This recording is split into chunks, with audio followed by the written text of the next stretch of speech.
इस video class में Bihar board की कक्षा 8 के अतीत से वर्तमान के अध्याय 8 के सभी प्रश्न उत्तर करने वाले हैं। तो वीडियो को पूरा देखिएगा और वीडियो अच्छा लगे तो वीडियो को लाइक करके चैनल को सब्सक्राइब कर दीजिएगा। और इस क्लास का PDF टेलीग्राम पर मिल जाएगा, इसका लिंक डिस्क्रिप्शन बॉक्स में है। तो चलिए वीडियो को शुरू करते हैं। अध्याय 8 है जातीय व्यवस्था की चुनौतियाँ, जिसका पहला प्रश्न है सही विकल्प को चुनें। पहला प्रश्न है फूले के द्वारा किस संगठन की स्थापना हुई? तो सत्यशोधक समाज की। 2 नंबर प्रश्न है गैर बराबरी विरोधी आंदोलन को केरल में किसके द्वारा प्रारंभ किया गया? तो सरायन गुरु द्वारा। 3 नंबर प्रश्न है पेरियार के द्वारा कौन सा आंदोलन प्रारंभ किया गया? तो आत्मसम्मान आंदोलन।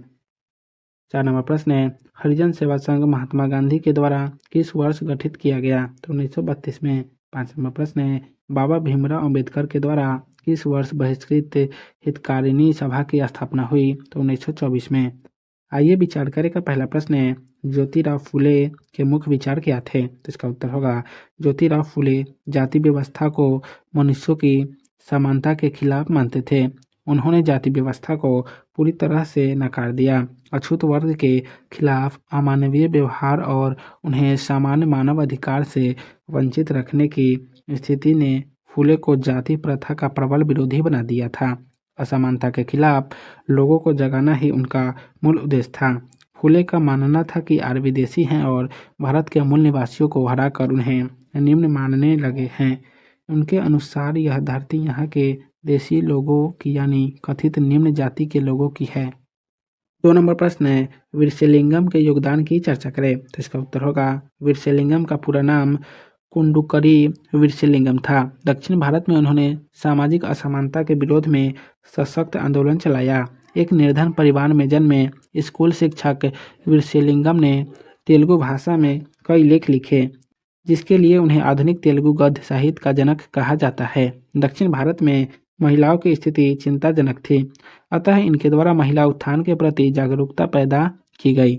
विधवा पुनर्विवाह, नारी शिक्षा, महिला मुक्ति जैसी सामाजिक बुराइयों के जैसे विषयों के प्रति उनके उत्साह ने उन्हें आंध्र के समाज सुधारकों की अगली पीढ़ी के लिए प्रेरणा का स्रोत बना दिया। उनके द्वारा चलाया गया जातीय आंदोलन एक प्रेरणा स्रोत के रूप में स्वीकार किया जाता है, जिसने दक्षिण भारत में ऐसे दूसरे महत्वपूर्ण संगठनों एवं आंदोलनों को आगे बढ़ाने में सहायता की। इसका परिणाम 20वीं सदी में चलाए गए आंदोलन में देखा जाता है। 3 नंबर प्रश्न है श्री नारायण गुरु का समाज सुधार के क्षेत्र में क्या योगदान रहा? तो इसका उत्तर होगा केरल में सुझाव निम्न जाति के जन्म में नान आसन, जो बाद में श्री नारायण गुरु के नाम से जाने गए, एक धार्मिक गुरु के रूप में उभरे। उन्होंने अपने लोगों के बीच एकता का आदर्श रखा।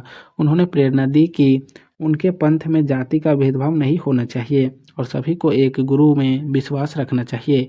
इनके द्वारा श्री नारायण धर्म परिपालन युगम की स्थापना 1902 में हुई। इस संगठन के समक्ष 2 उद्देश्य थे, एक छुआछूत का विरोध और दूसरा पूजा, विवाह और मृतक के अंतिम संस्कार की सरल विधि। इन पंथों की स्थापना चूंकि उन लोगों ने की जो स्वयं निम्न जातियों से थे और उनके बीच ही काम करते थे, अतः उन्होंने निम्न जातियों के बीच प्रचलित आदतों और तौर तरीकों को बदलने का प्रयास किया और उच्च वर्ण के तौर तरीकों को अपनाने का प्रयास किया ताकि निम्न जातियों में स्वाभिमान पैदा किया जा सके। 4 नंबर प्रश्न है महात्मा गांधी के द्वारा छुआछूत निवारण के क्या उपाय किए गए? तो इसका उत्तर होगा महात्मा गांधी ने छुआछूत और दलितों को हरिजन का नाम दिया।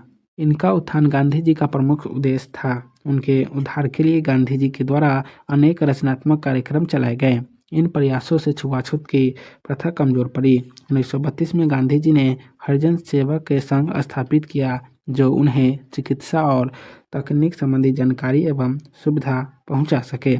1933 में उन्होंने हरिजन नामक साप्ताहिक पत्रिका निकाली, जिसमें कई संवेदनशील विषय जैसे हरिजन का मंदिर प्रवेश, जलाशयों का हरिजन के लिए उपलब्ध कराना, शिक्षण संस्था में प्रवेश आदि का समर्थन किया गया।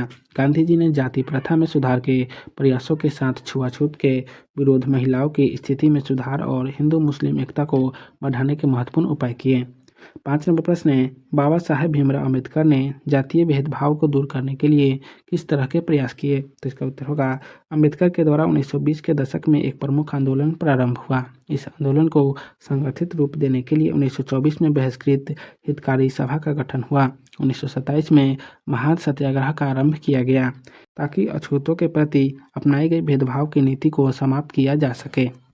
तो आज के इस वीडियो क्लास को यहीं समाप्त करते हैं, फिर मिलेंगे नेक्स्ट वीडियो में। तो आप सभी को वीडियो देखने के लिए बहुत बहुत धन्यवाद।